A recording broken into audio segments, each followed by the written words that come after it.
presents itself because of the border and the topics and the many things that we have to talk about. It's very, in a way, very organic. We're planning on taking this exhibition somewhere else, hopefully Nuevo Laredo, Bronzeville maybe. So we're looking into other places, maybe adding other artists and things like that, so that we have a full spectrum of the different voices of artists throughout the border. Right now, like I said, these are artists that I follow them personally, friends of mine, but not just because they're my friends, they get to exhibit here. I mean, so don't think of it that way, right? They are truly powerful artists that I follow and that I admire, and that's where they're here. And so, like I said, eventually we want to have this exhibition continue to grow. And without further ado, let me just give now the mic to the artists so that they can talk a little bit about where they come from, what they've done, and we get to know who they are. Yes.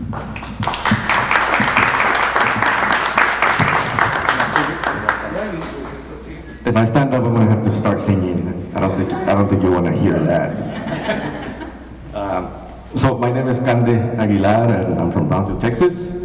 I've been making art since 1998. My first drawing was a pastel drawing. And then I was born in 1972.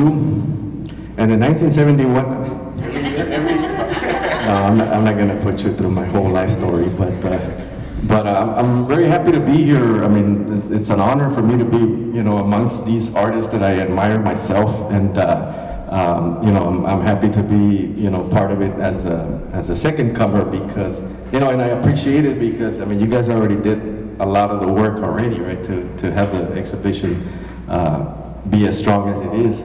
And so, it's really a pleasure to represent my area of the border, right, which is Bronzeville and Matamoros.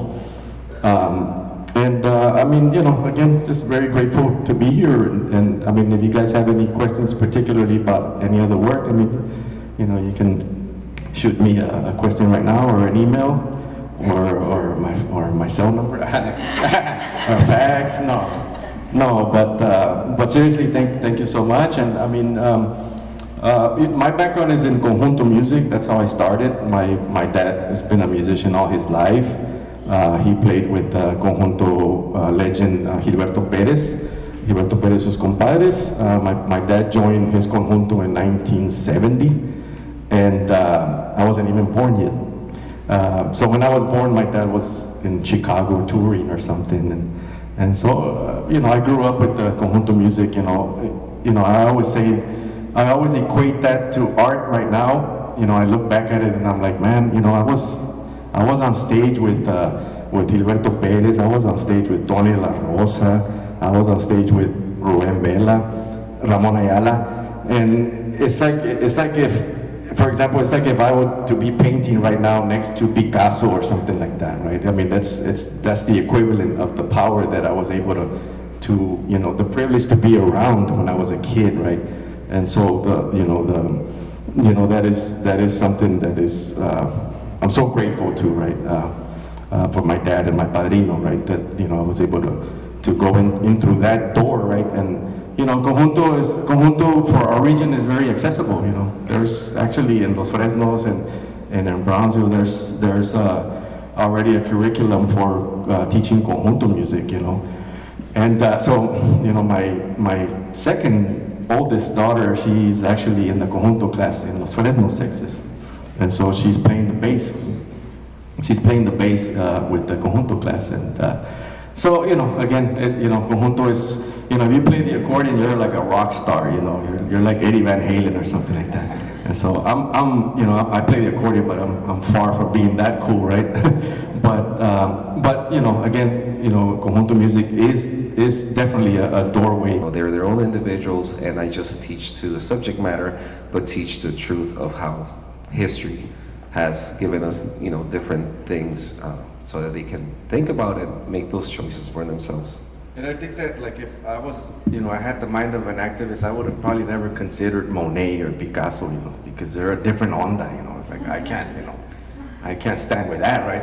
And as an artist, you're like water, right? An artist, you absorb everything, you know. And so, you know, whether it's right or wrong, you know, so it passes through the artist and it becomes something that, you know, is about a conversation or something, an issue. Yeah. For sure. One more question, or do you guys want to start taking a tour? Yes. I just wanted to know what's on his socks or buttons. Oh, Oh, the Beatles. Oh, okay. The Yellow Submarine. Okay. I won't show you my legs. The Candila, you know. They never get any sun. anyone, anything else? No? Should we take a little break, maybe go get the pan dulce, and then we'll walk around and maybe each of you can talk about one of your works? And To the arts, ¿verdad? Because it happened to me, right? I was able to get to a certain point as an artist, and you know, and then you know, to be able to become a visual artist, you know, it's something that you know, it's sort of similar in a way, right? I mean, the creative process that I go through with music and the creative process that I go through with making a painting is very similar, you know, because I mean, at the end of the day, it's very abstract. You know, when you think about if I'm playing a piece on the accordion, it'll be real hard for anybody to really identify, you know, where that lick came from. You know, like it might have come from, you know, Tony La Rosa, or it might have come from Ramon Ayala, right? And so when it comes to art, visually, you know, you can recognize things, right? I mean, you can, you know, pixelated Mario Brother clouds or Strawberry Shortcake or the Millennium Falcon, right? You can, but it is like a sampling from different things, and they all come together. And I believe that that's the process of the artist, right? And so when I'm making an artwork, you know, I'm not like I'm not trying to illustrate anything, right? I'm trying to dig out something, you know, and I'm digging it out from the canvas, but of course it's coming from my subconscious, right? So, you know, as an artist, you know, I think that's our job, right? It's to, you know, really dig up something and learn from it, right? And you know, hopefully people would be able to connect with it or not, you know, maybe they'll have a different interpretation of what it is, or, you know, but it's all fair, right? Because it's in your eye, you know, so it goes in through your eye and it comes out, you interpret it your own way, but I mean, yeah, I mean, you know, it's a sampling of everything that I see around, you know, and I've learned to trust my gut as far as, you know, anything that'll cross my mind, anything that'll compel me to put on a canvas, or to, you know, or to put it on and remove it, you know, but it always, one step always informs the next one or the one before, right? So, but yeah, I mean, I can go on and on. I think we only have like, an hour. But anyway, if you have any questions, you know, please feel free. I'm happy to, you know, have a conversation. You know, that's why I like coming to the shows and, you know, conversing with everybody. But thank you so much, Ian, for the invitation. Thank you so much, everybody. and tell us, what was the group that you were? Oh, well, I founded, I'm part of the founder of El Grupo Tejano Elida y Avante. We formed in right out of high school, 1992. And so we recorded our first album in 94. And so we went on for 9 years. And then our lead singer, Elida, she, at the end of those 9 years, she wanted to have her family, so she got pregnant, and then she got pregnant again, and so that was a good time for me to sort of, the whole band, we had to pretty much, go our separate ways, because it was like a time period of 5 years, we weren't able to survive that time, right, as far as a band. And so, I just switched off into, my poor wife, I'm like, so now what, you're gonna be a painter? What the hell, man, you're just getting up there with the music, anyway. So, it's a transition. Last thing you showed me, what was that award that you got? That was a gold album, a gold record, and then a platinum record. We were the first Tejano band to get a gold record with a debut album. So we were the first band to, sell, in Tejano music, it's 50,000 units. We sold 50,000 units as our debut album, and that was like a first for Tejano music, right? It had never been done before. But if you consider the time of the market back then, I mean, Selena was very strong. La Mafia was very strong also. You know, La Mafia was selling like 1 million records or something like that, right before they kind of split up with their management. And so, I mean, you know, that's a whole thing, yeah. I just, you know, I'm just dumbfounded by like, because I went to go visit Cande a few weeks ago, a month ago, to see his work in his studio, and then just casually he's like, I'm like, what is that, like an award? He's like, oh yeah, that's the gold, you know, the gold and the platinum award that we got. And I was like, what? Like, you know, just knowing somebody who has reached that level, and then all of a sudden be like, oh, now, you know, I'm gonna be a painter and artist. Just real quick, Rosie, if they have any questions, can you let us know from the Zoom? Thanks. And so, anyways, we'll get time to spend talking to them, and you know, we'll move around the gallery. So, let me now give the mic to Maritza Bautista.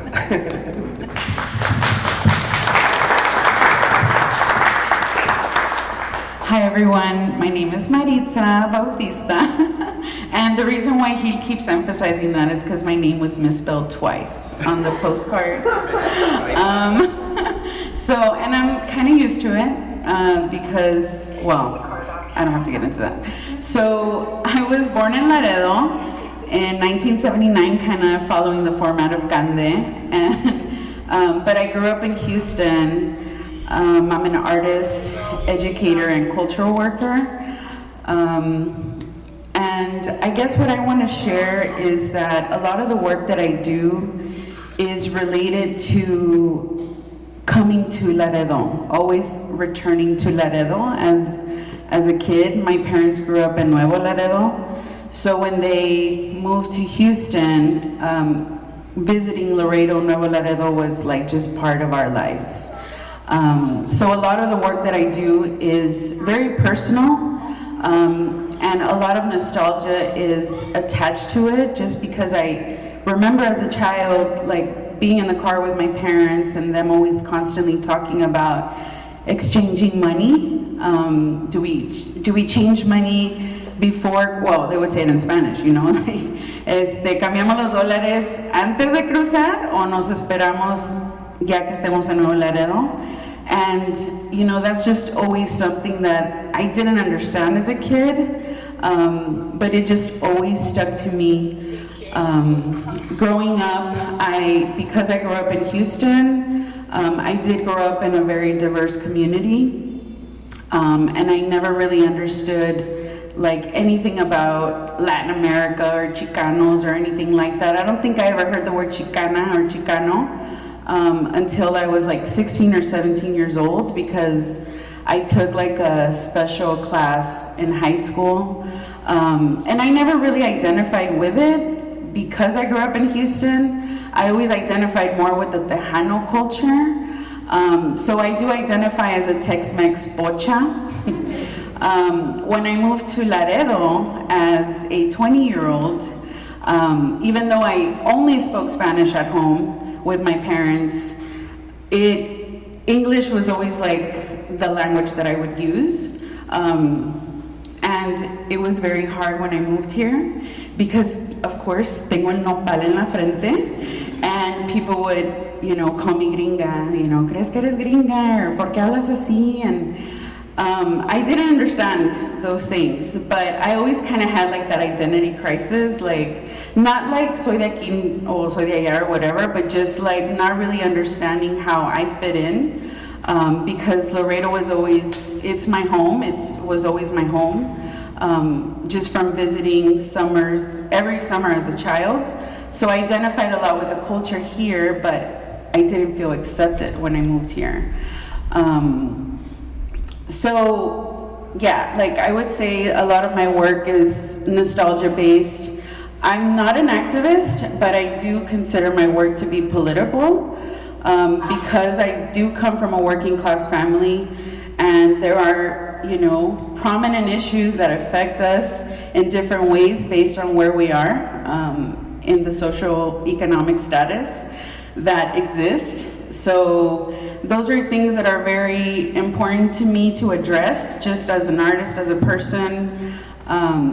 It kind of helps me understand my place in the world and in society. And I think it's important to talk about those things. Class is a real thing. Wealth is a real thing that doesn't belong to everybody. So these are things that really inform my work and my process. So yeah, that's like the big picture for where my work comes from. So that's it. So yeah, I'm also the executive director of Cultivarte Laredo, which is a program under Daphne Art Foundation here in Laredo. It's a local nonprofit art organization, and we also, provide spaces for artists, and by spaces I mean we create space for artists to actually have a place in the community. So we try to provide opportunities for them. So that's the work that I do here locally, and I also write and I make films. I'm also a producer of documentary short films, and yeah, I think that's it.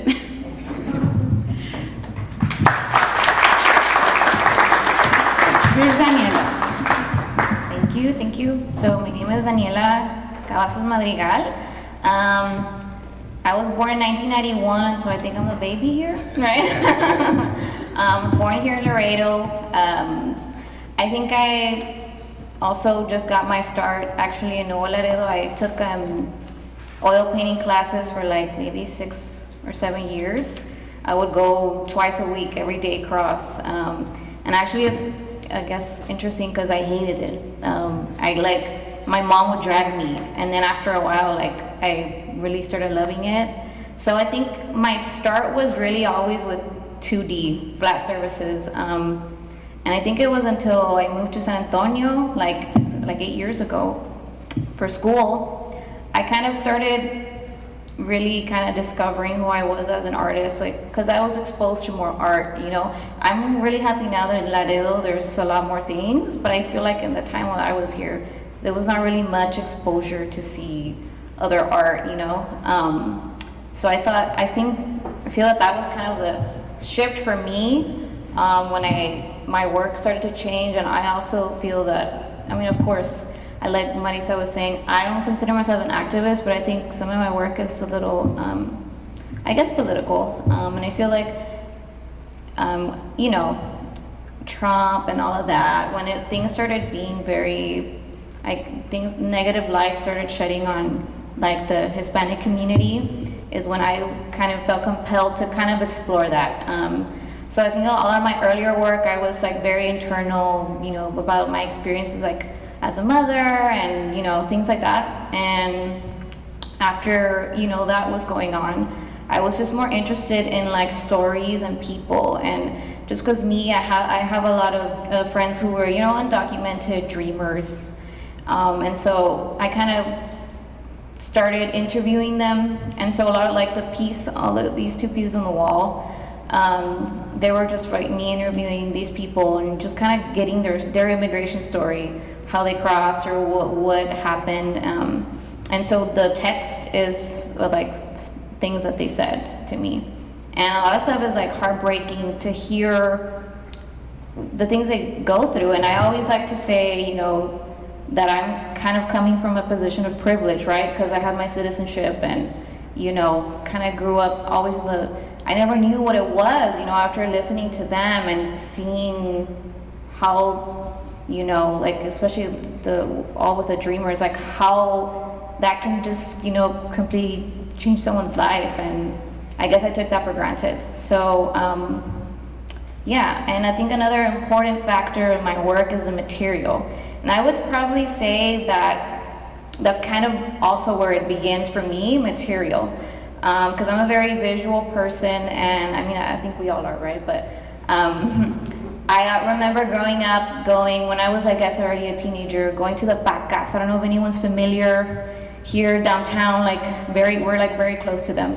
So basically there are these big warehouses with mountains of clothes, And my friend, she got me into it, and she wanted to go like finding vintage treasures or whatever.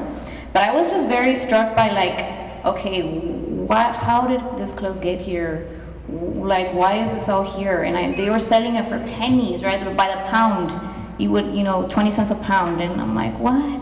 And you would find a lot of new things with tags, or like things del año del caldo, like from the 80s, acid wash jeans, like, so there was like, it was like a time, what is it? Time capsule, right?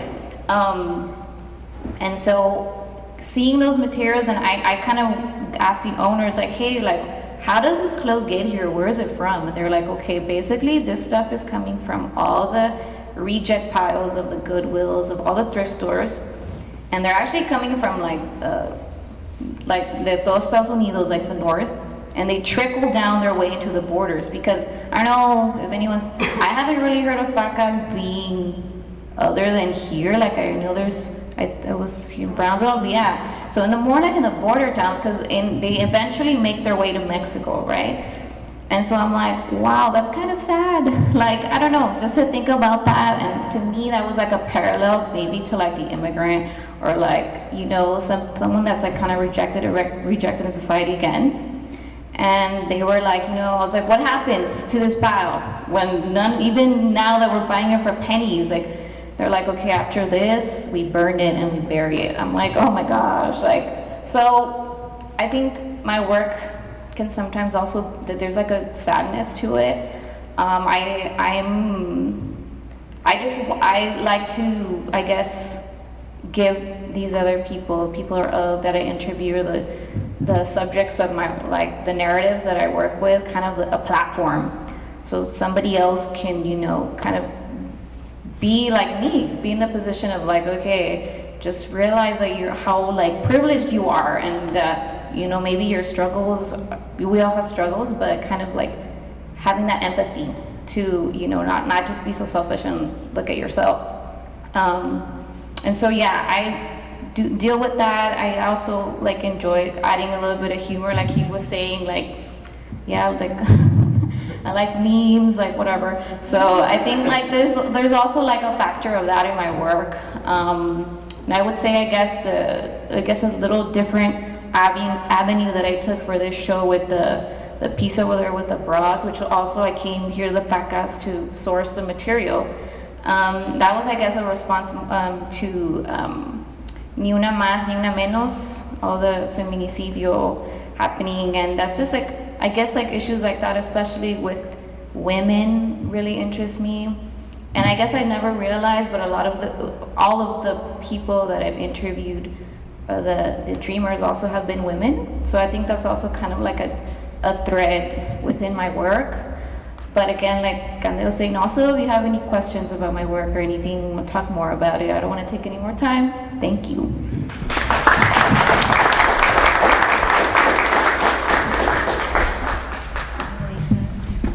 Hello everyone, my name is Juan de Dios Mora, and I was born and raised in Mexico, and my parents brought me here to Laredo, which I consider my first home. In 1998, I was 14 years old, and I went to Christian, then Martin, and then after that to Laredo Community College during that time. Now I think it's just Laredo College, right? And then Tommy U, and then went to San Antonio, 2007. One of the things that really, as an artist, we work together. We're trying to visualize what we see every day, right? We're trying to put either a concept or a disadvantage that somebody else has into something more visual. So my artwork is based on what I see in my community. Laredo, I consider my first home. I remember in 1999, 2000, when Laredo was it was a little bit safe, because then after that, the drug trafficking and all that, so it started to get a little bit too bad. But I used to go ride my bike. My mom was like, "Órale, mijo, just go buy some tomatoes." He used to give me like 50 pesos, and I used to go to Argentina and just buy the groceries and just be like trying to maneuver my bicycle. And then the deal is, sometimes I used to walk over there, and before they kind of like they changed it, right? But it was like this bridge underneath, and there was like little kids playing the accordion amongst, literally beggars. And then I was just 14 or 15 years old, and that really impacted me because we're talking about privileges, you know, just living here in the United States, and that really stayed in my mind. And one thing that I wanted to do is to portray my community. Even though a lot of us probably wouldn't consider an activist, I think a lot of artists, they told me, Juan, you're an activist. Like, no, I stay away from that. I'm not like hardcore an activist, but I think all of us, we want to change. We want to portray something that is bothering us. My artwork is basically, what I do is like this kid, this beggar, I'm trying to portray an artwork. Sometimes giving them the opportunity that they're, something that we want a better future for them. You know, having community, events, having these type of shows. Basically, if somebody comes here and that really sparks certain curiosity for the arts, basically I'm winning. So me portraying the community, I feel like I want to make the community better. I wanted to make them feel that they're represented through me. Because my struggles from 14 years old all the way to now being a professor at UTSA, I want to really help and change a little bit my community. I live in San Antonio, but I still come here to Laredo, and I wanted to really be that person that they have a voice within the educational system. It could be in the arts, and I want to really be that person that can make a change to somebody. Because he invited me to this kind of like artist talk with his students. What is the name of the Vidal Treviño Magnet School? And what is the name of your daughter? Isabella. And you told me the story yesterday that she wanted to pursue, she wants to influence some of the stuff that I do. In San Antonio, every 2 weeks I go to the shelters and I work with kids. And that really makes me more human. All this experience that I experienced, when I was 14 years old, I don't want kids to really experience this. If I can just change their life for 2 hours every 2 weeks, this is just me. But imagine all of us, we can go spend 2 hours with these kids, we're gonna make a huge social change. And I love it. I don't ask anything for that. The only thing that I do is post it on Instagram because sometimes I need to really tell everyone that it's possible. So basically us, being that, I don't want to say weapon, but then that is more metaphorical, like a metaphor. And I think we could be that weapon to make a social change. We can make everything possible in a way that could be accessible, but also, motivate, influence, and make that change. Okay, I think I went off track a little bit, but then I'm a printmaker, and I feel so happy right now. I feel so happy, and this year, somebody told me, Maritza, that this was gonna be my year. Right now, I'm gonna have a tons of shows. I just became assistant professor of printmaking at the University of Texas San Antonio. Yes, and there's gonna be a lot of challenges for me, but then one of the motivations that I have now, that I have a little more leverage, is basically get the university involved with social, programs, projects that's gonna help the community to grow. And of course, I wanna get involved with Laredo, and I feel like Laredo is growing so big when it comes to the arts. And right now, because social media is connecting us more, we get the news like that. And it's something that I enjoy. The pandemic helped me. The pandemic, I wasn't a that social media person, but now I'm connected to people in Guadalajara, Peru, Brazil, all these places that makes my job a little bit easier and more convenient. So I like to work with my community, and my work is basically representing them, and my art is the black and white, the prints. And you have questions, absolutely ask me, but then a lot of them is basically talking a little bit about the customization, the struggles to live within the community, or the struggles to live every day, to bring food to the table. And I want to really tell these individuals that they thank you so much, because what they do basically makes our jobs, our life easier, but also makes it keeps the culture alive, the ethnicity alive. So it's something that I want to represent in my prints. All right, enough of me. So you have questions, let me know. So I'm gonna pass the mic to Angel, okay?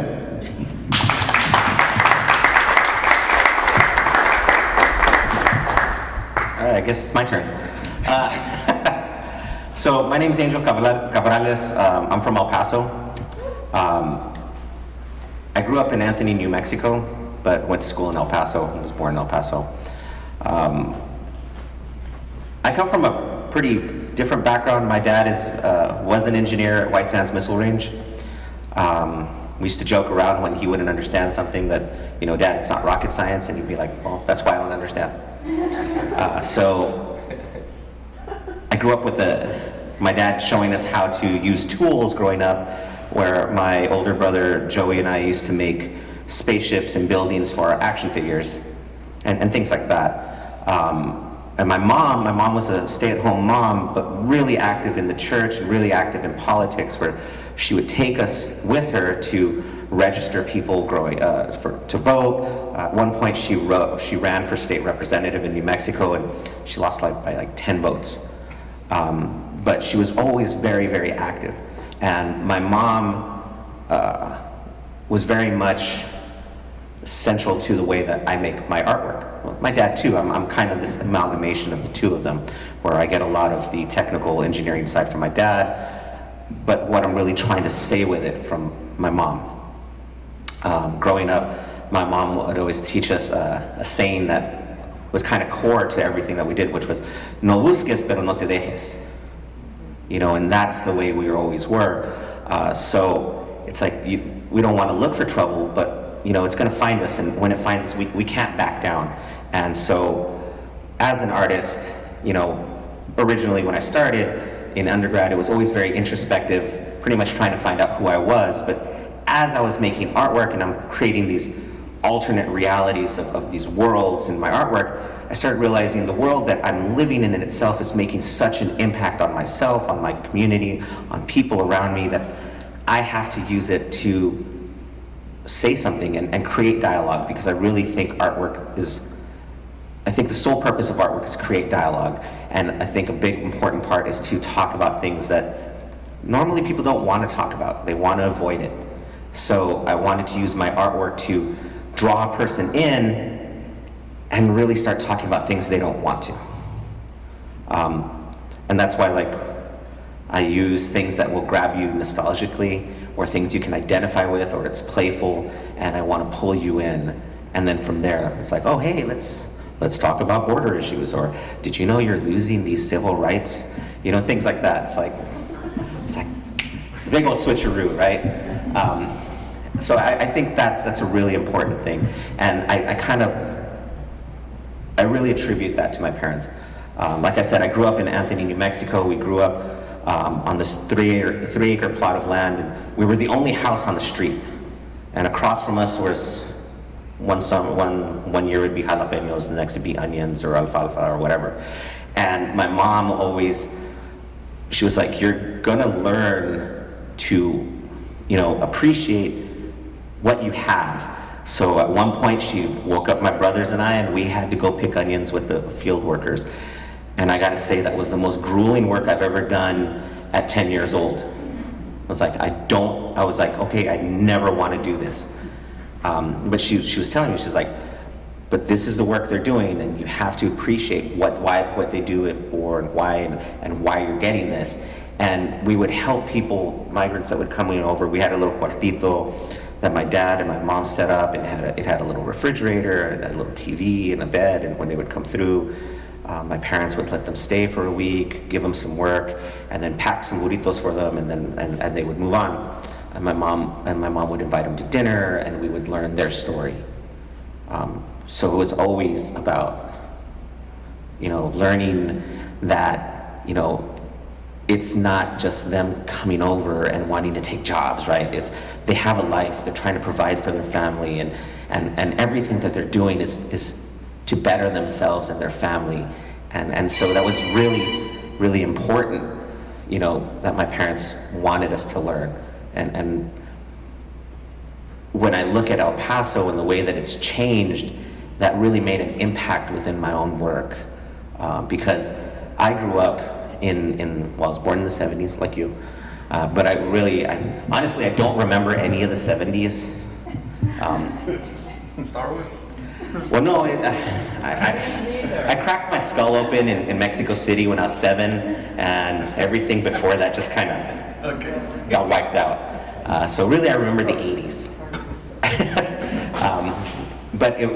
We used to go to Juarez all the time. We'd go swimming in Juarez. My grandma would take us to the luchadores to go over there. You know, we'd walk over there all the time. And of course, in high school, you know, walk over there and drink and drown for $7, whatever.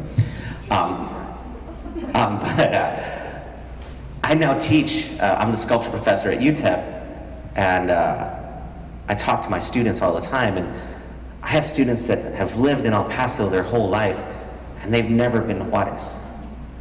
You know, they've never crossed over, and it boggles my mind. I was like, because this is our sister city, it's very much a part of El Paso, and to never cross over, it's just weird to me.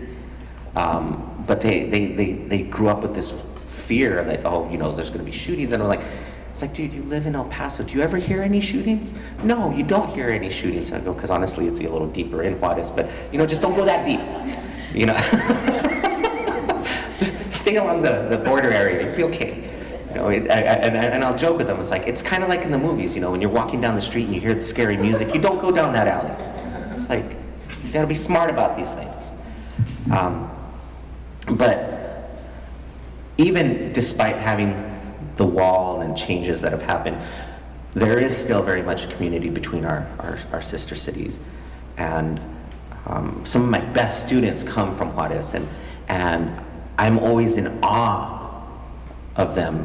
I had one student where she actually lived deep in Juarez, and she'd have to wake up at 5 in the morning to get to the bridge, to take an hour to cross the bridge, and she was taking the Zaragoza Bridge, which is like on the very far end of El Paso, and then she'd take another hour from the Zaragoza Bridge to get to class, and she was never late. And then she'd stay till midnight working in the studio, and I'm just like, Andrea, you're gonna be amazing, you know. And I'm rambling, and like I said, all of us can ramble. But I am a multimedia sculptor. The way that I choose my artwork is I come up with a concept, and from that concept, it dictates the material. So I will work in kiddie trucks. I will work in neon. I will work in resin. I also draw. I also work digitally. I'll make things that you can eat. Things like that. So if you have questions about the pieces, feel free. I'm going to hand this mic back to you.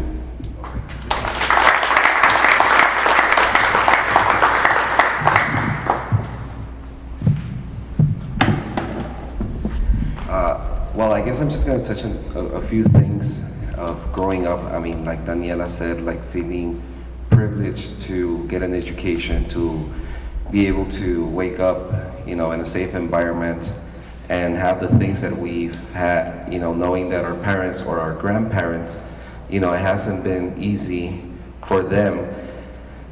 And now because being an artist, you have to have certain things that you don't worry about.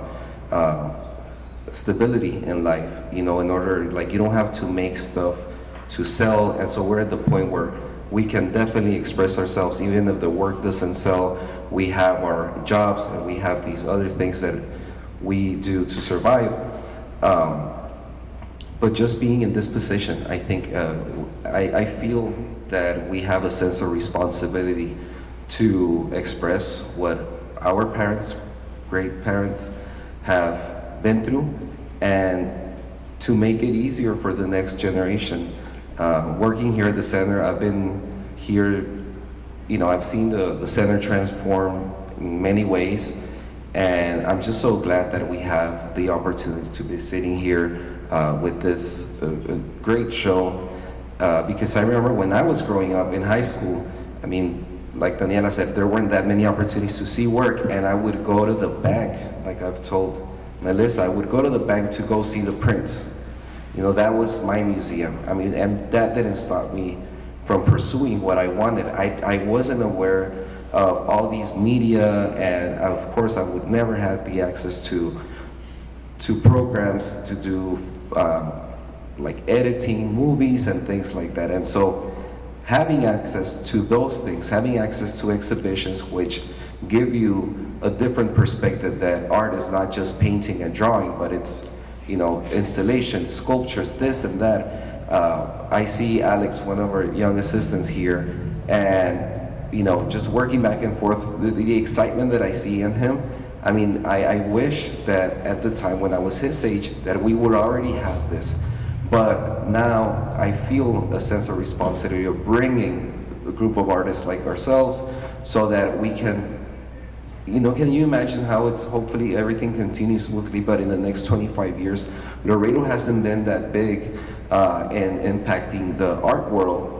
But who knows, you know, things change very quickly, and now with the lens that we're getting, the spotlight, even with the Chich Marin Museum, or the center now, Museo del Barrio in New York, all these things are starting to highlight. I mean, we have voices, we have things to express, and it's just now, you know, we're getting that. And so, I don't know, I'll just pass the mic to any of you who would like to add on to that. How do you think the, I don't know, Latinx, Mexican American art is going to develop in the future?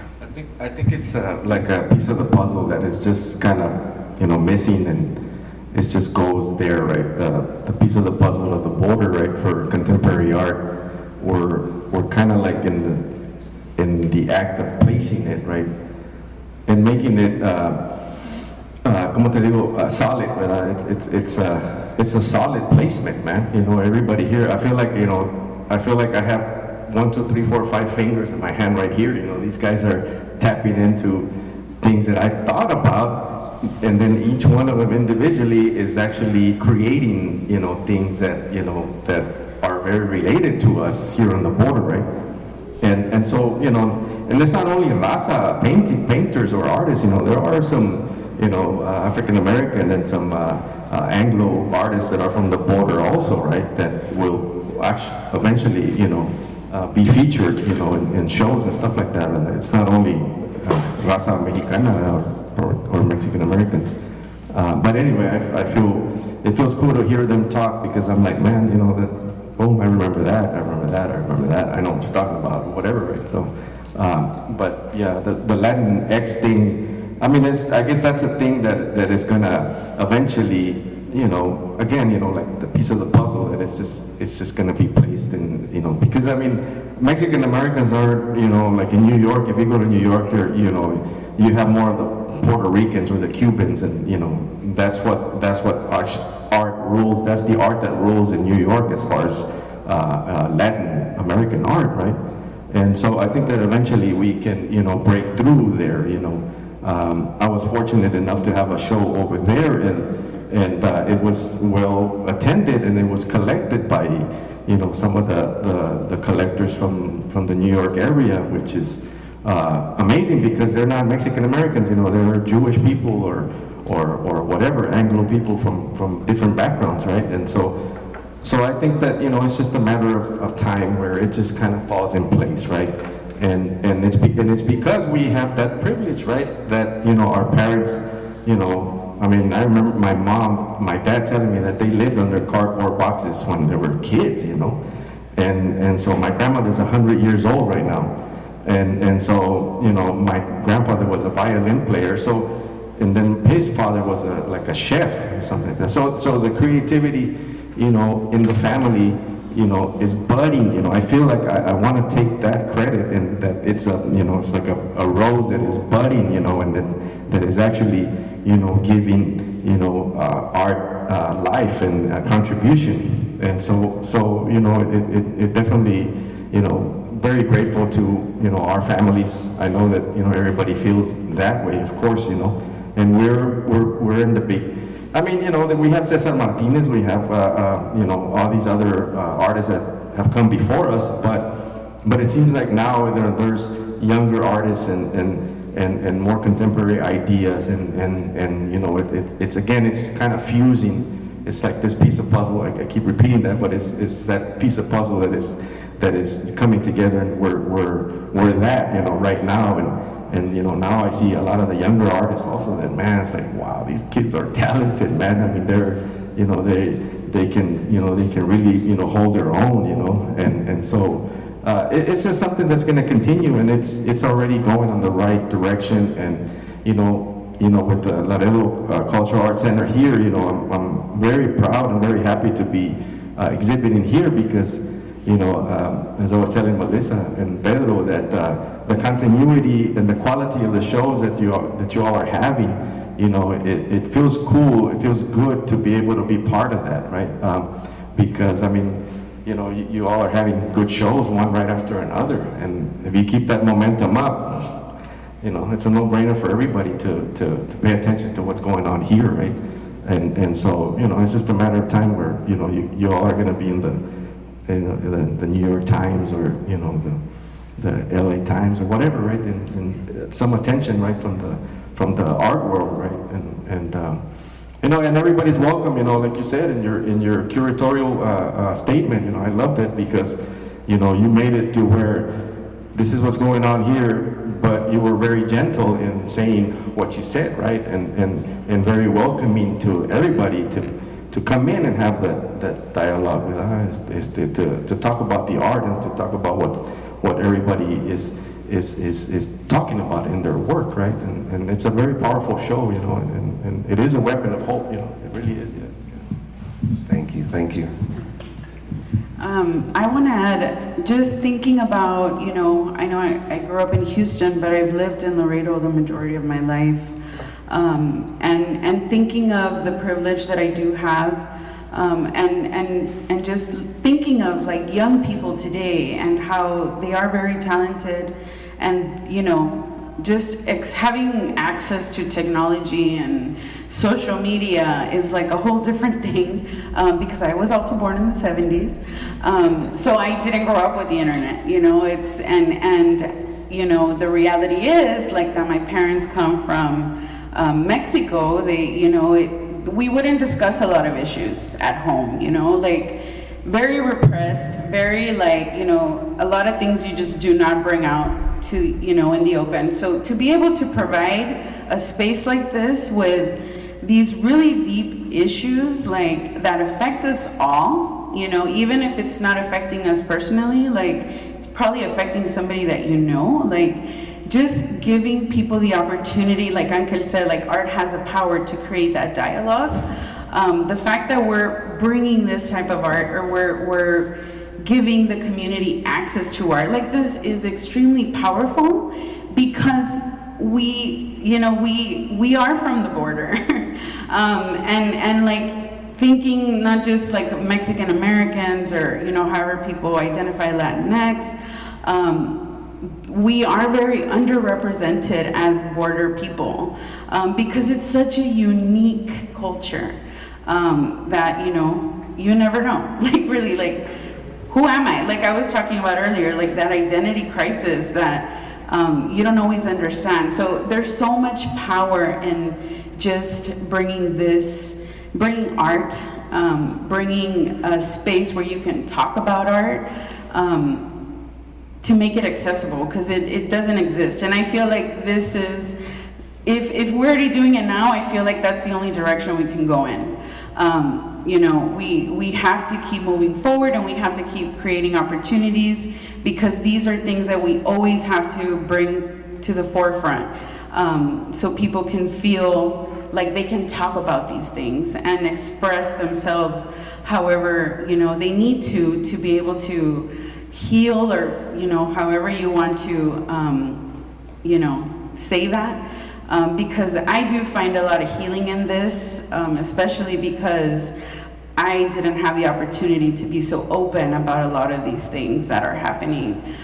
Even today, you know, like I can't really just have these conversations like with my mom, because she doesn't like want to talk about it a lot of times, you know? And of course, she was born in 1950, so she comes from a different generation. So I respect and honor that, but I also like kind of, you know, want her to know like this is a new world and we can only move forward and we can only create more spaces to talk about these issues because they're so powerful, whatever it is. So I just wanted to say that I think that I see a very bright future for, you know, the network of artists that exist along the border. And I think it can only keep growing. So I'm very excited that we're a part of that conversation and that we're creating that, we're opening the door for other people to join that conversation. So I'm excited and it's truly an honor to share the space with you all, so. Thank you, Melissa. Okay, I'm gonna open now, if you guys have any questions, so you can ask your questions, and also I would like to maybe do like an art tour, like a gallery tour, and you guys maybe talk a little bit about one work so that, yeah, we get to know more of your work. But before I forget, let me just announce that a few of the things that we have in line for this month. We have Thursday, July 7th, Carlos Flores. We're working, you know, to have different projects, and we're planning on featuring a short film which is titled The Southern Front.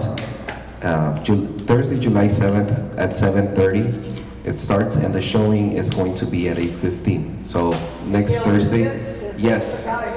Yeah, that's the guy. So I'm about to invite him over so that he can talk a little bit about what's going on this week. So Carlos, if you can do us the honor. It works out perfect because I wanted to ask a question. So can I throw out my questions so you all can think about it and see who wants to answer? I came to see the show yesterday. So engaging, so moving, powerful. You know, after we were talking about it for hours afterwards, you know, the different pieces and what they meant to us and how they made us feel. So my question to you guys, which, you know, hopefully you guys want to answer it, is when you say the statement, the border is a weapon, what does that mean to you? And how does your art piece that you've put here, or the piece that you put here, speak to that idea? I really would love to hear what you all have to say about that. So if you can just give me a second. Hi. So I am an attorney, and I'm one of the organizers that fought the border wall fight here in Laredo with people like Rocky and so many other people that are here.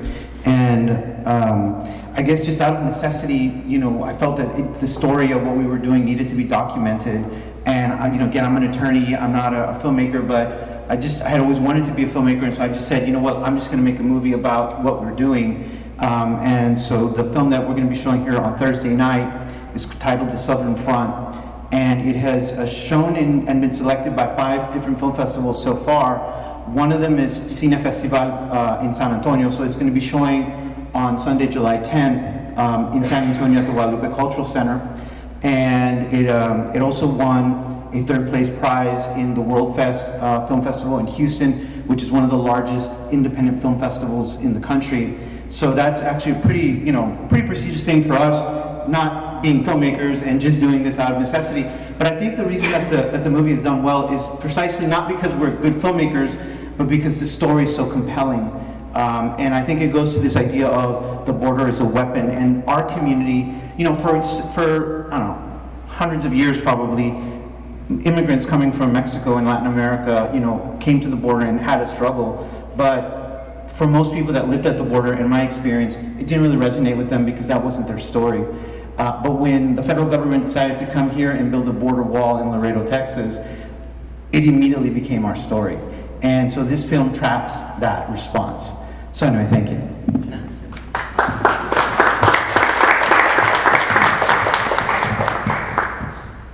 Okay, I'm going to answer your question on what I think of border as a weapon.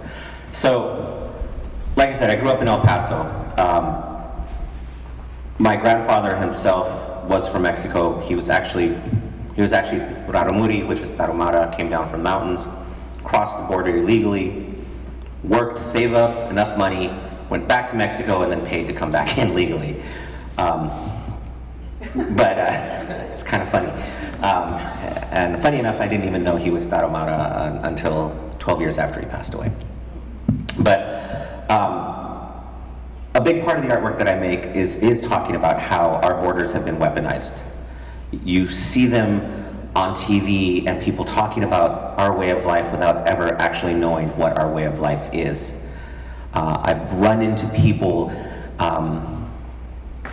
farther away from the border, and when I tell them I'm from El Paso, their reaction is like, oh my God, it must be terrible to live there. And I'm like, no, we're actually the safest city in the nation. You know, and they come back with me, it's like, you don't have to lie to me. He's like, we watch the news. And it's like, I can guess which station you're on. You know, but a big part of it is in this weaponization of our borders, is that they're dehumanizing the migrants and the people that live in the area. You know, and it's all for like this political gain, and it takes away and it makes an impact on our own lives. You know, in this pushing of a border wall within not just Laredo, but in Brownsville and all over the place in El Paso, you suddenly start splitting apart communities that have grown up together. Like, those are my brothers and sisters on that side. You know, those are your friends. That's your family. And suddenly you've made it so much harder to see them. You know, it's heartbreaking to see it that way. There's family that, like, my mom will not go to Mexico anymore. She's afraid of it because she watches the news. And it's like, Mom, I go to Juarez all the time. Well, actually, don't tell her that. But I was like, I go all the time, but it's okay. You know, it's not that dangerous. You know, but if you're just watching the news, these people that are reporting on these, they're not even from where we are. You know, you're seeing like this huge thing about the migrants that are dying in the trucks, and it's a tragedy. But instead of talking about like the actual people that died, they're talking about like, oh well, you know, this is because they're going to take away the stay in Mexico. You know, Biden's taking that away, and it's going to be more deaths because of that. It's like, no, why don't we actually talk about the people and their stories and why they had to go to that extreme to try to come here? That's the story. But you've weaponized it in a different way to get your agenda pushed. And as an artist, I want to change that narrative and bring it back to the people and talk about what their stories are. And that's what the border is a weapon is to me.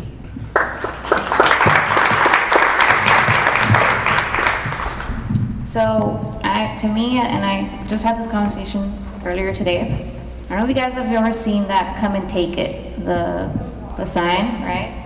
I mean, I feel like that always kind of gets like a negative connotation. Oh, it's a, you know, super Republican thing, but because my husband, he loves that symbol, and we were having a conversation about that this morning, how it was, you know, the Battle of the Alamo, Santa Ana. They were like, he was telling me that it was like an Indian invasion, and I know there's a lot of things wrong with that. I don't want to be like politically incorrect, but they're like, saying that the Mexican armies gave, I guess, Texans this tiny little cannon, right? And of course we know at this time the Mexican army was one of the most powerful in the world, you know? And the Texans, or I don't know what to call them, because they were technically the Mexicans, right? But yeah, they were fighting with this cannon. They were winning a lot of battles. So at one point, I think, I don't know, Santa Ana or who, they're like, okay, give us our cannon back, because they kind of gave it to them as a joke.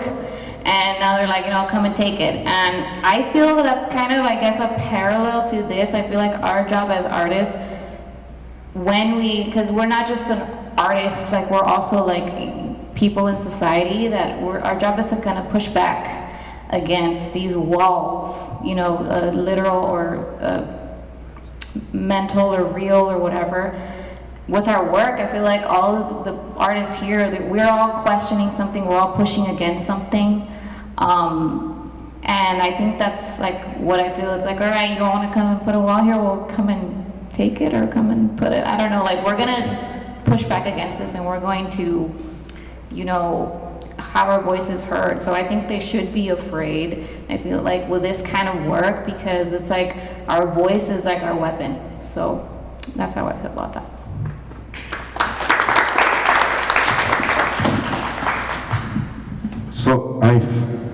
myself, I feel like I'm an optimist, and I feel like I'm gonna kill you with my optimism, right? And so you know, a big concern of mine in my work, and I mean, it goes back to the idea of beauty and art and all this stuff. So, you know, in short, I think that, you know, like I have, for example, I have a painting that I made back in 2008. I think it was when, you know, when all the problems were starting with the cartels and all the danger that was arising from the border. And I titled the painting Land of Peace because I was in denial, you know, I wanted to deny that, you know, and, you know, the fact that, you know, the valley and all the border, you know, and I always thought this is a great place, right? This is a beautiful place. So this painting is Land of Peace because, you know, it's you know, I'm denying it, you know, I'm denying that, and I'm optimistic about the future. And so I feel like that's what carries my work, right? You know, I try to stay in a positive way and show the beauty of what we have, other than concentrating on the negativity, right? And so, you know, that's just what I'm, you know, when I think about that question, right? And so my weapon is my optimism, right? And my I'm gonna destroy you with it. So don't cross my optimism.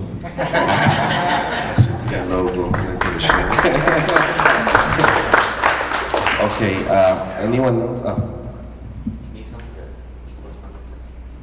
Okay, in a little bit, when we get a break and we break off into seeing the show and talking about it, Angel has these weapons, but made out of pan dulce, delicious, that we're gonna cut, and you guys get a piece, okay? So, we'll have that for you guys. Okay, wait, let me pass the mic to Juan. First of all, this may sound a little bit cliche, and then I gotta tell a little bit personal, something personal. So when I got divorced, you know, and I used to contact my lawyer, right? And then at the end of my divorce, he gave me this huge paper, right? And he's like, oh, cell phone calls, 3 minutes, so much money, right? And right now, the way, you know, me being an artist, installing a show like this one, we work so hard because, I mean, me creating the artwork, you guys creating the artwork, he being the creator, all the people who participate painting the, you know, the floor, putting up the walls and stuff like that. I'm not sure you're getting paid or not, but that means so much, you know. It's something probably is not even appreciated, not even from the artists, not even from the community. But when a lawyer tells you it's $5 for 2-3 minutes, what is your place, you know? And the deal is what we do, because I do this stuff, sometimes I don't get anything back. And I think our social responsibility as a weapon is to unify, to work together, to, you know, extend our hand whenever we need it. And the deal is, I got here not so much because of me. I got here because of my, you know, high school teacher, and then my professors, my friends, our friends, my parents, my students when I was teaching, you know, adjunct classes.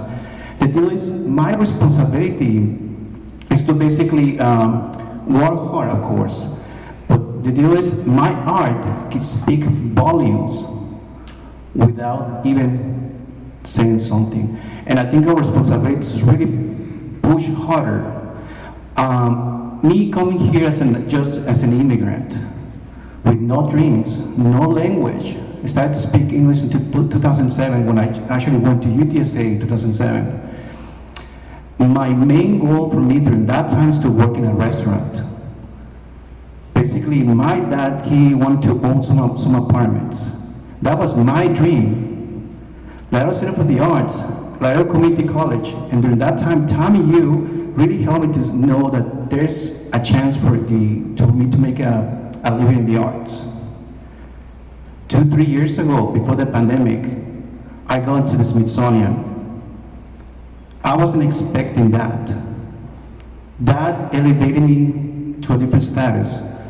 I'm still trying to be humble, but the deal is, there's things that you really need to make an effort to make a change.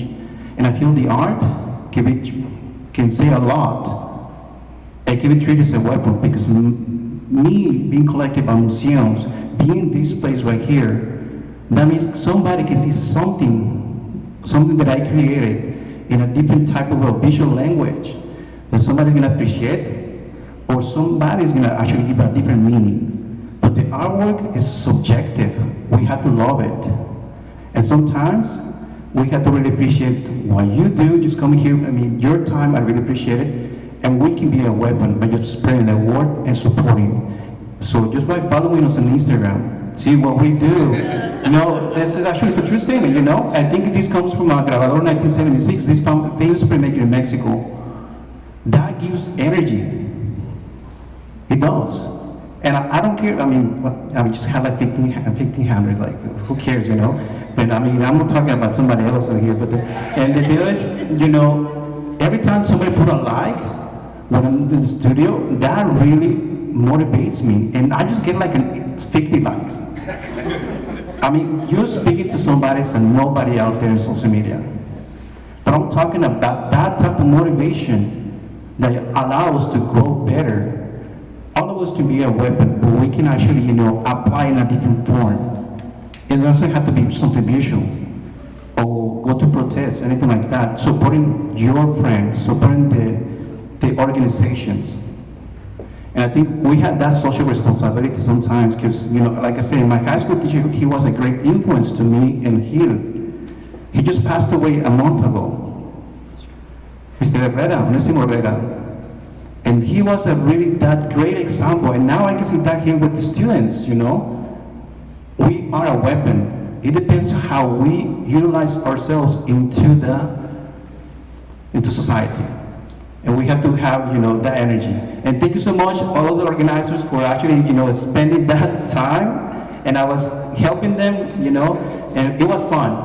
Okay, and thank you so much. I'm not sure you're getting paid, but then if you do, or whatever, But then, thank you so much, Keith, okay? Thank you, everyone who participated, okay? Okay. Gil, I have a question. Okay. Gil, I came to this hoping to see a piece of yours here, and you're not going to be able to stand in front of your piece to talk about it, but now I understand you as the curator, this is your piece, and I want to thank you. Oh, wow. for this. I'm honored. Thank you. Here's my question, and Juan touched on it. Who painted this fabulous floor? Bruno, Alex, myself, and Jerry, a friend of ours. Yeah, we decided to redo the floor. We felt that the exhibition needed, this really nice, clean floor, and from this point on, to make every exhibition look even more and more wonderful. So we're growing, and thank you guys thank you for that comment. It really means a lot. Anyone else? Question? Yes. I was a little bit surprised that 3 out of 5 of you made it a point to say that you are not activists. Is that a burden that you don't want your art to carry, or a label that you don't want to, I guess, assume of your work? First. How to put it, I'm gonna put it to this level, like when you're like one label yourself Mexican, right? You're so different from your brother and sister, even though you came from the same mom, right? So when you're labeled as an activist, I think there's some really passionate about being an activist. They go to protests, you go to organizations, they with posters and all this stuff, right? So all of us, we have a duty, you want to put it this way. Some of us, we have other things that we need to be careful of. For me, for example, working in an institution, I have to watch what I do sometimes, because then I'm gonna lose some help that this help, I can utilize it, for example, materials for the, the shelters of the kids. So I need to watch several things. And also, you have to identify with yourself that, that's the right path you want to take. That doesn't mean you're wrong and I'm right or anything like that. At this point, activist form is by going to social media, posting a post, what happened in Uvalde, and all these things, there's different types of activism. And there was, my artwork, I never saw as an activist form until I have a different conversation with other artists. But there was some of these, you representing your community, you're helping them a little bit or showing them that they mean something to us. And some of the prints that I have here, you're gonna see them pedestals. And I try to elevate it to a different level because I want to tell them thank you. Because of them, I'm creating art pieces. And after that, it comes the cons and all the things that I wanted to show, So activists, it can be confusing sometimes, but you can actually be this much or this much. But the deal is how far you want to get there, But then I think all of us, we can have an activist form. You could be a little bit quiet or you can be loud, but it depends how you want to take it.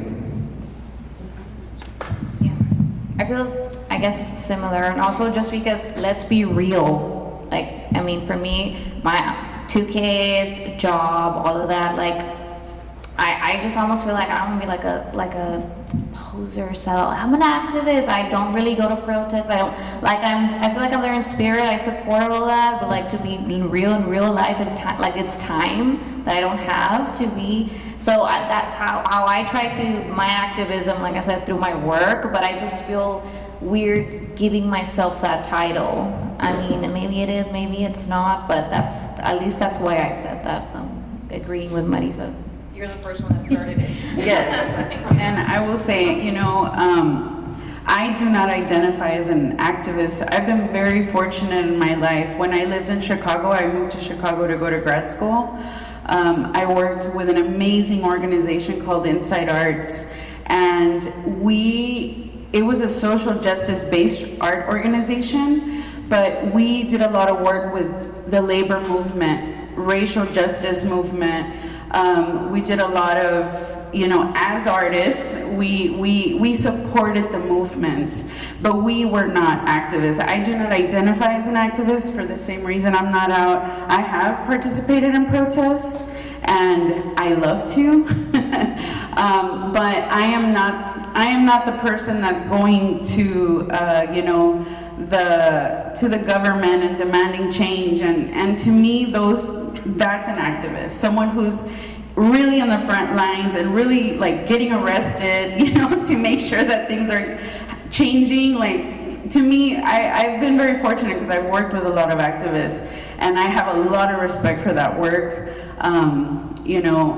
It's in a way, I consider myself a healer, but I don't identify as a doctor.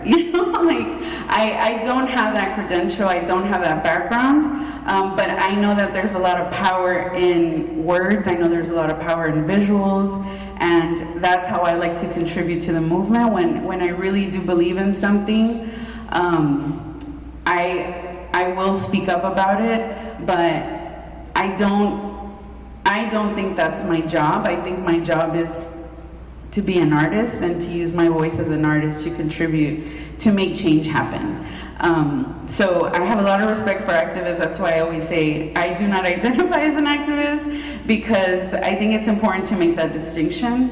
Well, it is for me just because I've worked with a lot of people who are and who really, really have made change in the communities. I understand what you're all saying, but I don't really think activism needs to be defined as being out there at a protest screaming. Activism is actually trying to make change, which we do through our artwork. I've participated in, yes, I've been to some protests and things like that. However, I find that through my artwork, through doing, like right now, there's a art auction that a bunch of artists got together to help the community in Uvalde. I'm a part of that. We're trying to help there. Signing petitions to try to help. You're going to do a lot more change in signing the petitions or petitioning than being out in a protest screaming. And that's the activism. That is activism. What's the petition for? when you want to make a change, you're petitioning your legislatures, you're petitioning, you know, that is activism. Against guns? Against guns. Well, the thing in Uvalde is they're trying to help the community come together because it's a mess over there. Right. Right now, ABLE out there is trying to put together murals to help a positive change within that community as well. When that shooting in El Paso happened, we did petitions to our non-hearing governor, of course, but we also then did another art auction to help the families of the victims. You know, so activism itself is not being out protesting like that. It's trying to make change. Trying to change legislation. Or even change in your community. That's activism. Maybe in Well, you know, one of the best modern activism is being non-confront. I mean, Right, non-violent. Yeah, and I think you know, it's, when I say loud or this, you know, it's different forms to do this. You know, And- but be educated about the stuff you're gonna do too as well. Right, and at the same time, and I understand what you're saying about the university, I'm a professor too. I was lucky enough to have a dean who came up to me and said, "You do you. If anything ever happens, I will support you." So that's what I'm doing with my university. I don't know how yours is.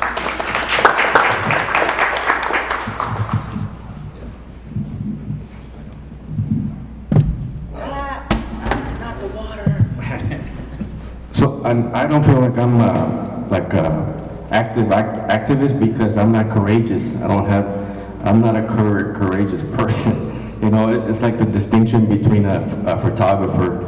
You know, when you know I was watching a documentary about a photographer, and I'm like, so this photographer would go up to people and just take a picture of them right in their face, right? And these were people that were fighting, maybe a war or something. And so I thought, man, those photographers are very courageous, man. They'll get on top of a mountain to get the best shot. They'll get on top of a building and stuff. And so I think it has to do also with your build, right? How you are wired, right? And so as an artist, I feel like my work will touch on different subjects, right? But it's not like sort of like in your face, right? I'm gonna present it to you, and you're gonna make a decision as to what you want to think it is, right, or what it is. But yeah, I don't think I'm courageous in any sense to be, doing any kind of stand up or something like that, right? But I agree with Angel that you can do it in different ways, but it's just very hard for me to concentrate on one thing and then concentrate on another thing. It's real hard, I just started playing music again, and so that is very, difficult in a sense, because you focus on your artwork and everything is going in there, right? And so then with music, well, it's sort of similar, right? But being an activist it's commendable, man. I admire the people that are actually taking the time to print out the petitions and everything, everything that it involves. This is one of two pieces. This is called Dream a Little Dream. The helicopter itself is called the Dream Catcher.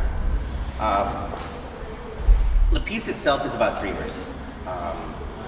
Being that I teach at UTEP, I run the sculpture program there, I come across a lot of dreamers, but also living in El Paso, growing up, I've always had friends that, I won't use the word illegal alien because I think that's just wrong.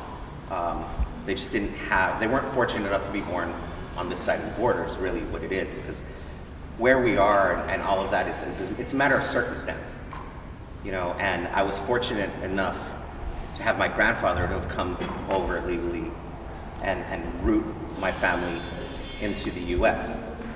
So this whole piece was about people growing up as children, never knowing whether they're going to get to stay in what they believed is their home, and to be taken away. So I wanted to use something that people could identify as something that you would playfully play with when you go to the grocery stores, and it, you know, it's a toy. It's something that's part of your childhood. You can identify with it immediately. And I wanted it in this beautiful dream landscape that would show those dreams that you have, but it's now been invaded and twisted, and it's pretty much taking away that innocence because they live in this constant fear of being taken away. And I would talk to some students about how they just never knew if they were going to get stayed, and even with the program that they were now a part of, never being sure. And so I wanted to make a piece that would draw attention to that and help people try to understand like the losses that are happening, and they're losses that are continuing to happen. I have other pieces, you know, that talk about like the children in Tornillo and how their lives are forever affected, even if they ever find their parents again or released. Those childhoods have been stripped away, and so that's what this piece means. I have a very deep interest in how money, wealth, currency moves along and across the border. And I like to think of this work as we don't see people, but, you know, this idea of wealth like affects us, right, as people. So the bodies aren't always present. I work with a lot of text, I write a lot, and I don't, my particular style, my aesthetic is more accessible, so I don't work with fancy equipment. These videos were shot on my phone. I do all my own recording of sounds. I source all the audio from my walks in downtown Laredo. Most of it comes from there. And I like to use text and image together. Similar to what Uncle said, I don't necessarily, I'm not trying to impose any ideas on anyone, but I do like to use certain things, like, for example, this text, currency crisis smuggling. You know, I'm talking about these issues. I'm talking about like the movement of, you know, transportation of goods, transportation of people, transportation of like all these things that are happening and moving, particularly here in Laredo, because it's a major port of entry in the U.S., and how that creates crisis within the community. So this is, you know, the way I'm kind of have an obsession with casas de cambio, money exchange locations. And I've been photographing them and recording them for already like close to 4 years. And just always just thinking of how like they are functioning in Laredo particularly. There's so many of them. Like if you just take a walk in downtown Laredo, like you see a casa de cambio like in almost every block. But then you see how the state of downtown Laredo is. Most of the storefronts are closed. So where is this money coming from? You know, how are these places being maintained? So there is a lot of like under the water stuff that I'm addressing here. And this is what this piece is about in particular, like compra y venta de dólares. The dollar is a very powerful currency. Again, I'm not an expert on the economy. This is just my interpretation as an artist, and what I've been thinking about deeply for the past few years, and just how economy affects people. So this is what this piece is about. I don't know if anybody has a question.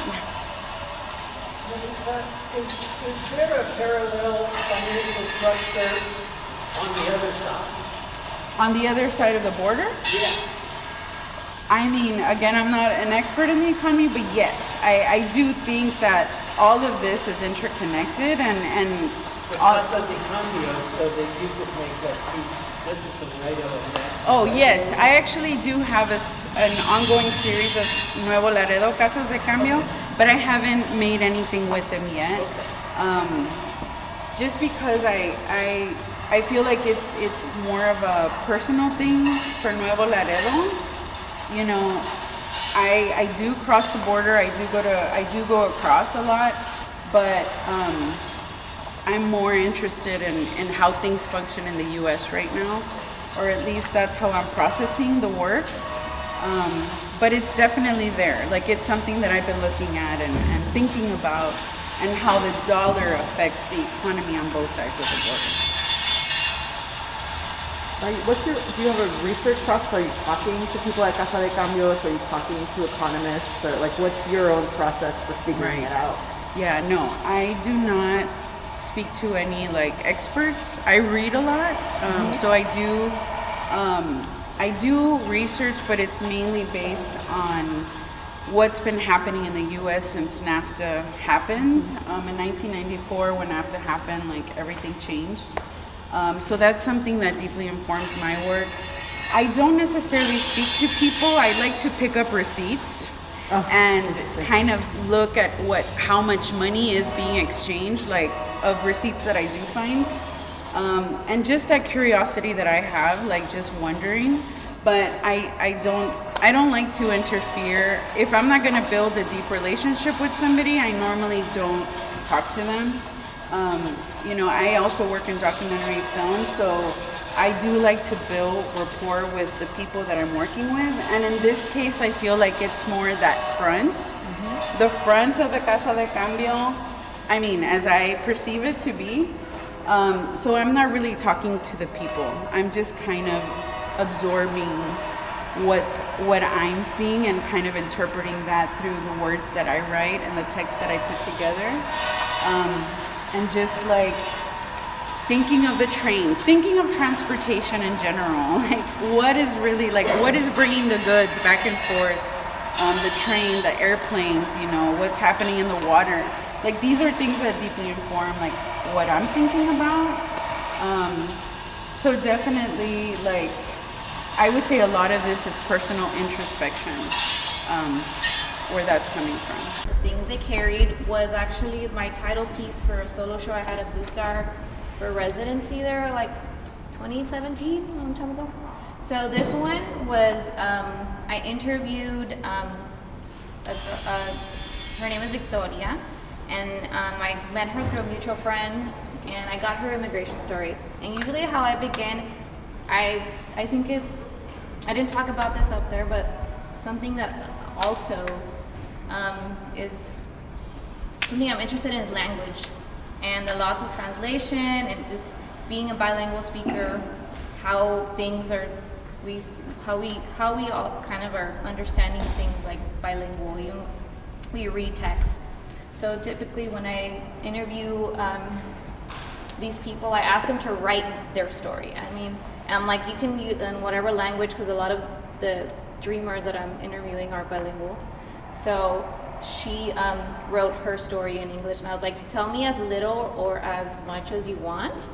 And so her story was when she was 11, and I think she was in the Matamoros border. Her and her mom decided to cross, and she said at the beginning of their journey, like they were going with a pollero, right? There was a point where her mom, she broke her ankle, and like I think she said, I don't know if it was for the reindeer that day, like she was kind of limping through this journey that they were taking, but she got to a point where her mom couldn't keep going, and she was like, okay, she was kind of at a crossroads. Are you gonna keep doing this journey by yourself?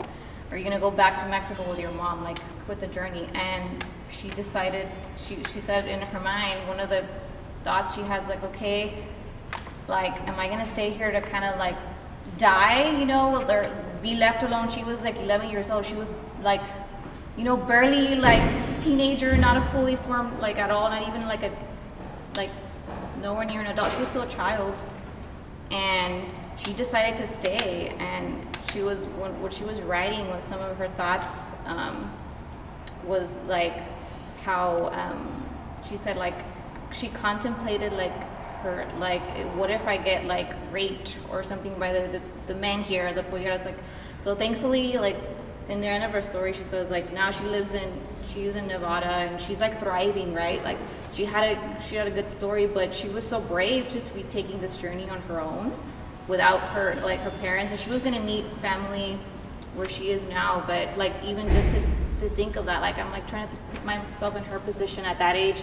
I don't know if I would have left my mom's side, and she was just so brave, but it just kind of shows you how these people really are out here to live a better life, like, and like to the question that Pedro, right, asked about like what's the, like why is it so bad over there, why is it good here or whatever, and I just think that the matter of the circumstance, I think everyone has this idea of the American dream, right? And like if whether it's justified or not, I just like honoring them and like allowing them to pursue that, like I think like is what this work was about. And so she mentioned when she left, when they were leaving on their journey, all they can take was something, whatever they can carry, right, in her bag. So it's like you can think of at her age, 11 years old, I'm gonna bring my dolls, I'm gonna bring this and that, my favorite this. It's like, no, just the essentials, right, the clothes on your back, whatever fits in your little bag. And so that's pretty much what this piece is about with her story. That's it. Any questions? I have a question. Yes. How do you decide like the fabric to use with, like, for example, this piece, it's jean. Yeah. It has like this, monochromatic. Like, I'm just curious, like how. That was something that she mentioned in her text.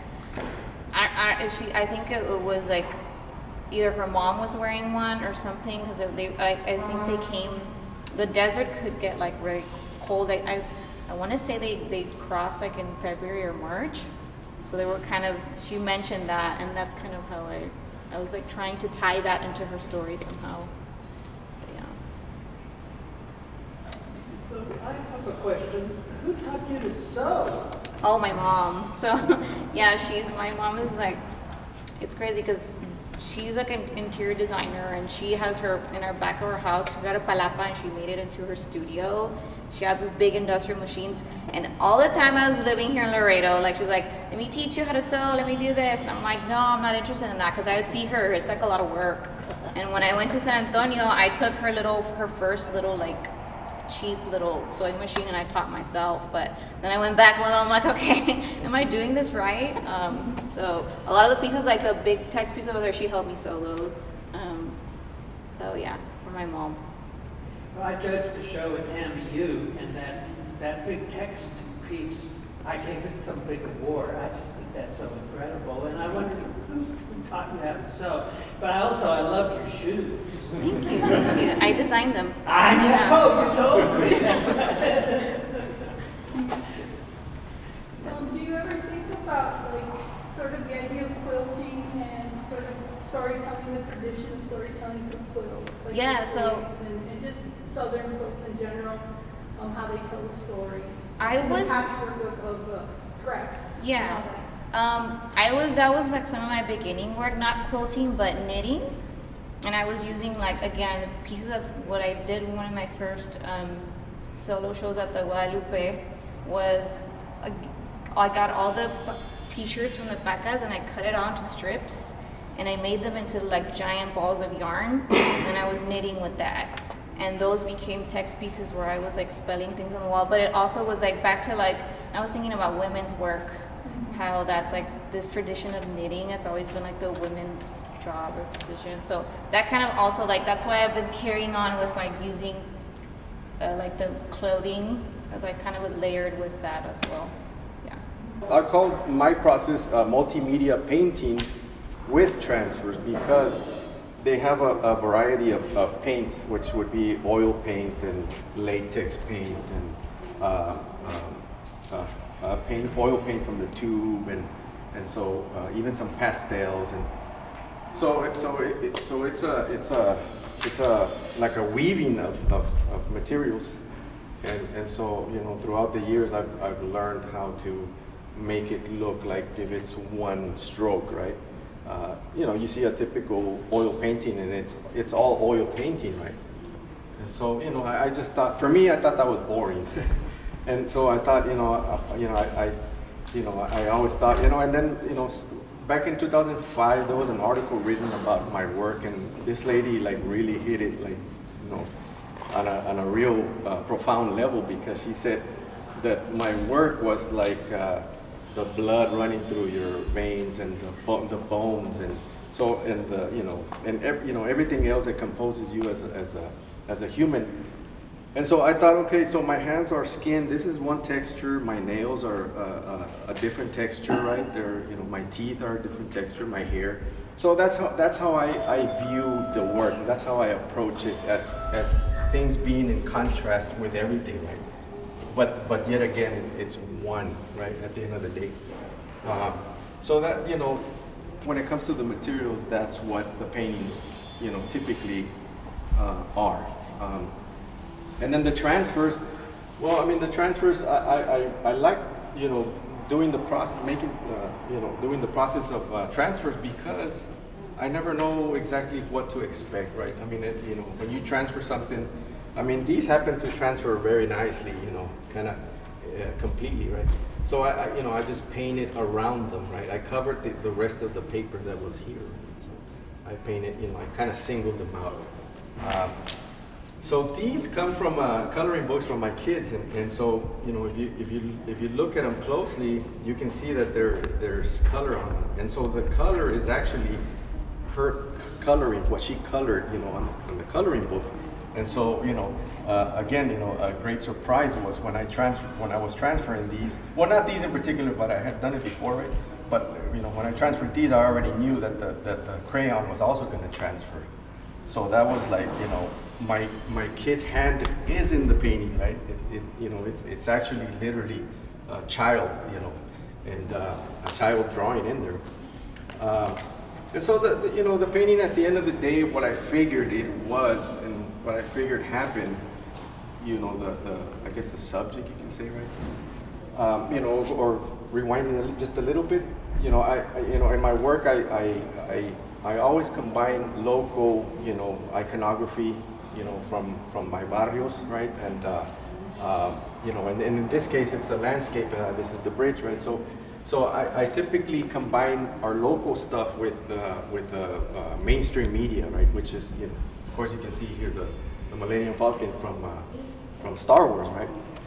And so the Millennium Falcon here represents hope, right? And so it's flying over the bridge, and so it's kind of bringing hope to the situation with everything that goes along with the river, right? Whatever's going on both sides of the border, right? So the Millennium Falcon is bringing this hope to this area, which is the border area, right? So then you cross the river into Mexico. This is supposed to be Mexico. And so, if, over here you have all these abstraction, right? It's all abstract, right? And so the thing is that I realized that I hadn't been into Mexico for so long that it's already becoming this abstract idea, right? And so my kids have never crossed the border, right? And so unfortunately I haven't taken them over there because of my own fears, right? And so whatever that might be, right? So for them, it is completely abstract, right? And I told them, right, look, this is why this I made this, and this is why it's unrecognizable, right? It's beautiful, right? I mean, in my eye, it's beautiful. You got all these colors and a sweet cake here, a beautiful blue sky, right? And so it is a beautiful place, but it's already this abstraction for us, right? And so this is also Mexico, but it's sort of like right at the river, right? Right by the water. And I had to appropriate my Van Gogh, the love for Van Gogh with the brushstrokes. And then the river water it's always it always changes from like a green color depending on the sunlight and all this. And this is like a far away storm. You got pixelated clouds again. What is it called? The mainstream media. Toy Story clouds. And then some more transfers back here. And if you look at it also, you know, you can see that there's, you know, like you can see the wood, right? Because that's why I used to work in canvas, and I used to, you know, tear the canvases all the time, and I'm like, yeah, I gotta use panels because they're sturdy, you know, and I can really dig into them, right? And so sometimes it's too much, right? And so I used to think I'm gonna paint in there, right? Because I don't want, you know, for that to be. But I said, no, you know, that's part of the painting, so I'm not gonna go back and, you know, try to fit it in. Sometimes I do, but you know, for other reasons. And so El Puente Nuevo, you know, it's a moment in time that hopefully we can look back and say, nah, that guy, you know, he's you know, that's not right, because everything is cool now, right? So, but you know, in my experience, you know, this is, and one of the reasons why I stopped going to Matamoros is because the last time we went to Garcia's restaurant, which is right across the border, and you know, my wife loves to collect the Talavera plates, and so we used to, you know, go to Garcia's and, you know, make the purchases for the plates. And one of those trips that we took over there, my wife and I, well, we parked under. They have a garage under the restaurant, and so when we parked and I opened the door, there was, you know, I don't know, about 7, 8 guys with machine guns, and they were all covered up, and that was like the first time I ever seen that, right? I had never seen that, and so they came up to the car, and, you know, they pulled me out. They said, you know, they wanted to check the car, and, you know, they pulled my wife aside, and the manager of the restaurant came out. You know, he said, don't worry, you know, everything's cool. So, you know, I trusted him, right? So I didn't get scared, you know. I wasn't scared. I didn't have anything, you know. But my wife did get scared. She, you know, women are, you know, my wife is sharp, you know. She's my leader, right? And so I follow her. So she got scared because she said, man, what if they would have put something in the car, you know? What if they would have said that, you know, you had something that wasn't yours, you know? And, you know, they would have taken you in, they would have taken me. And so I'm like, man, you know, you're right, you know. I mean, I didn't think about that, right? Anyway, that was my last experience going, you know, to Matamoros, and then shortly after that, you know, the shooting started and all this stuff. So it just kind of like, man, it just kind of, you know, went this way, and you know, I don't really pay attention to what's going on in the news. You know, I won't blame the news. I'm not gonna blame the news for the propaganda that they're creating, right? But it's out of my experience and what I can see and what I can hear, right? You know, the people with my raza there in Brownsville, and I mean, a lot of people still go over there, right? I mean, they're cool, you know, you know, everything's fine, you know. But that's me personally, right? That's just my personal take on it. So, but you know, the Millennium Falcon, you know, when I was 5 years old, that's one of the only things that I remember, you know, when I was a kid, going and watching Star Wars, you know, and so it just stayed with me. It was this fantasy, you know, it was just this great story, you know, and it just kind of grew and grew and grew, and, you know, and so, you know, I appropriate. That's my excuse to put Star Wars in my paintings, right, or whatever, you know, or whatever. And I think that like the offering of cookies, you know, and you know. Yeah, the pan dulce, right? It's my, you know, love for Mexico and respect. You know, I don't mean any disrespect by this, right? It's just my experience, and so it also represents the and this just occurred to me yesterday out of a conversation. You know, it also represents the what is it? Don't forget to be, you know, let's not forget to be compassionate, right? You know, either you can't help or you can help the immigrants. You know, let's be compassionate about what they go through, right? When they cross to another country, even if, you know, if it's another country, not only here, right? You know, any border, around the world, right? And so my colors are always bright because you know, I think that it's because it's always bright outside. You know, it's never, you know, very rare that we have 2 weeks that are just gray. You know, it's always bright. You know, and so because I was trying to get away from it, I'm like, you know, my paintings are too bright, man. You know, I have to turn them around in the studio so I won't look at them, right? But then I accepted it. You know, I thought, oh, that's the way it is, man. I can't change it. You know. So my paintings are going to be bright, so you might want to put on some sunglasses. Anyway, so, but yeah, Puente Nuevo. So yeah, any questions? I mean, you know, the materials. Uh-huh. You go by Barrio, so I'm curious when that started, and also like when what brought you to start using like pop culture imagery in your. Right. So Barrio Pop, my first Barrio Pop show was in 2021, and this was in McAllen. No, 2002. I'm sorry, 2002. I'm sorry. In McAllen, Texas, we had a buddy of mine, Alex. Patrick Alvarez.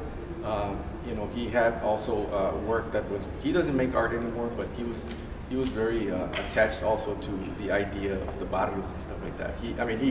He had a screen door, you know, and so he painted the screen door, but it was an authentic screen door from like a little tiendita, you know. And so, you know, Barrio Pop was. I mean, it's just popular things that you know you see within the barrio. I see this show, all of it as Barrio Pop. You know, in my view, I see it all as Barrio Pop. You know, I mean the Casa de Cambios and that stuff. You know, when you see that, it pops up to you. As a matter of fact, I even thought about doing something with that, but I never got around to it. Right, the neon, all this neon stuff, the piñata, the drawing, the printmaking of the accordion player. I mean, the accordion music. That's like the sound of the border. You know, it's la música. You know? And so. You know, Barrio Pop also because it's Spanish and it's English, right? So it's also, you know, bilingual, right? And what was the other part of your question? And using like popular culture. Yeah, well, yeah, because I mean, you know, when I started making artwork, I had no idea who Picasso was or Andy Warhol or none of these. You know, I had no idea who all those artists were. Our singer Elida from the band, she's the one that gave me when she saw that I was starting to draw and stuff like that. She gave me a book of Picasso, and I'm like, I have a book, you know, you can have it, you know. So I'm like, wow, you know, okay, this is awesome. So Picasso was like really my first artist that I actually kind of, that was like the door to go into, everybody else, Diego Rivera, and you know, Van Gogh, and you know, Monet, and all the movements, right? I picked up from there. But you know, pop culture is just something that is like right outside my door, right? So before 9/11, I was making drawings and you know, little portraits of my wife and you know, just fruits and still lifes and stuff like that. But when 9/11 happened, that's when it really like was like, man, you know, what is going on outside, you know? And so it just, you know, it just kind of went there, you know. I just kind of started focusing on what was going on, you know, outside my own world, right? And then so Barrio Pop was born in a little house, a 700 square feet house in the corner of Roosevelt Street and 13th Street, almost downtown Brownsville. And so, you know, I used to have to pull everything out. You know, I had a little cargo van, and so I had to pull everything out of the van to work every night because I couldn't work inside the house because the paintings were already getting this big, and so you know I could hear the music from Las Cantinas, you know, right on 14th Street, and you know you could see the Guainitos walking by, and you know, and the tire shops right around the corner, and you know all that stuff. So you know, and then as a kid, you know, if I go back also as a kid, you know, there was no museums in Brownsville, you know, there was no galleries and stuff, So I've recently figured that apparently I was absorbing all the hand painted, you know, signs and stuff like that, and so that's where a lot of the aesthetic from the, you know, this dryness, you know, it kind of looks weathered, you know. I think that's where that comes from, the urban setting, the urban aesthetic, right? And it's a language that's typical right now in art, I think you would say, right? I mean, you got Mark Bradford, you got Jose Perla, Mark Bradford from Los Angeles. Jose Perla, Cuban from New York, that are doing artwork that is very urban, you know, aesthetic, right? It has they're more abstract, right? But they have that sort of that feel, you know. And I think that if you go a little bit back, you know, like Basquiat also had that, you know. Basquiat is a huge influence on a lot of artists, right? Like almost like Picasso or Monet, right? And so, you know, the bold Basquiat's bold painting, bold squares, you know, of paint. You see that, you know, when they paint over the graffiti in the city walls, right? I mean, you see that, right? That's what he was That's how he was reading that, right, and then he interpreted it in his work.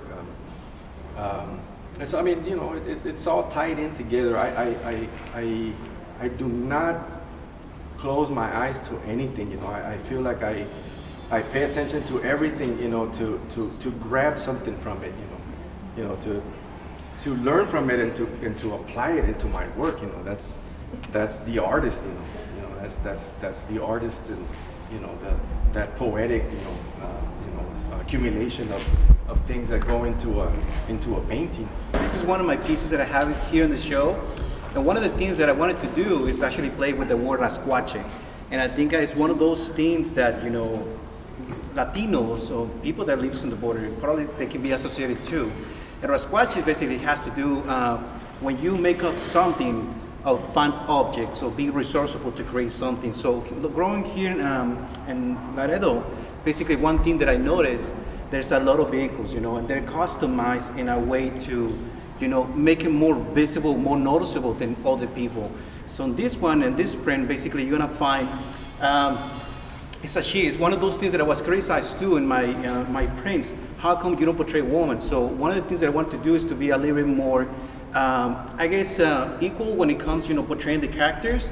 So on this print, you're gonna see this person bragging. One of the things that I wanted to do too as well is basically giving that sense of character, but also the characters speaking, visually they're speaking from the heart, what they do, or the profession that they actually dedicate their time on. So this one, you're gonna see this on a bicycle, the character just kind of bragging a little bit, the customized vehicle. And one thing that I like to do too is, you know, every Sunday is basically go to the flea market. So going to the flea market, you're gonna have all these people selling their products, or, you know, or things that they actually, you know, to resell, or, you know, something that secondhand objects. So this print is basically this person bragging a little bit, you know, that she's a vendor. Somebody that can actually find a meaning or repurpose something, or having something and basically make money out of that. So one of the things that I wanted to do too with the characters, basically portray a little bit what Kaheem Wiley is doing, or how the neoclassicism portraits used to do, kind of give this, elevate the meaning or the status of this character in a way that you appreciate what they do. And Kaheem Wiley, he's the one who painted the portrait of Barack Obama. So in this one, I wanted to do put it on a pedestal. And also, you know, one of the things that I wanted to do too is basically all the things around it, or what surrounds the character, is basically kind of like a subject matter that speaks a little bit what the character, but also the profession. So, like I said, she's a vendor, and one of the things that I wanted to do is to speak a little bit what they do every Sunday. The Olme head, I use the Olme head in a way to represent weight. Because in Mexico, because I grew up in Mexico, they actually used to weight food by, you know, by having the little pieces of metal, like, I don't know how to call it, like kilograms, but to know more or less what a kilo is, you know. And the Olmecs too is actually known for trading. So basically every time that I use a subject matter, I try to have a meaning that reinforces the main concept of the print. And I have dados, trompos, and all these things, like toys that are actually pretty well known to the borders. Right here, I put just hanging stuff or merchandise in a way to represent how the people from Tianguis or from the flea market, they just can hang the product, you know, for you to see it, so that basically can sell. You're gonna see a mask, you're gonna see a guitar, and one of the two, you know, I put the Rayados de Monterrey here, which is a soccer team in Monterrey. Why I put Monterrey there? Because I used to work at Sears here in the mall. I was close, I think, Sears. But then we used to get a lot of people from Monterrey, los chiveros, who used to come here and buy a lot of merchandise. A lot, and I love them. Why? Because I used to get commission. So every time that I use some symbol here, it has a purpose. It's one of those deals that I wanted to kind of like tell a story. Every time you see here, something that you see here is basically it's saying something. Also, this one, the Valero, I don't know how to say it in English, but the Valero, my mom, I grew in this Catholic family. And one of the things too that influenced a little bit, it was the Pope. And the Pope wear these hats. I didn't do that for that purpose. I was more based on the design. How somebody can have hierarchy with certain status with just a hat. You're gonna see this print, that print over there, and this one over here. All of them has a hat.